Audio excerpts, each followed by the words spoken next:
एक चीज़ उलमा इकराम का एजाज़ है, हम हमारे अलहाज सदर साहब के शेख अब्दुल वाजिद साहब के जरिए से जो आए हुए मेहमान हैं उनका एजाज़ किया जाएगा। असातिज़ा का भी एजाज़ बाकी है।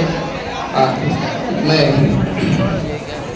भाई 5-7 मिनट में जमात खड़ी हो जाएगी। जिनका वुजू है वो शफ़ो में इमाम हुसैन साहब को वुजू करें।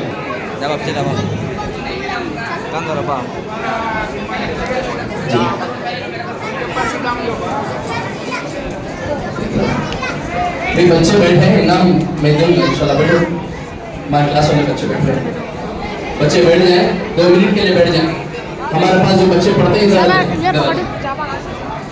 हज़रत मौलाना रियाज साहब मोहतरम नदरतुल अबरार को हमारे सदर साहब के हाथों से एजाज़ी तौर पर शाल पहनाया जा रहा है।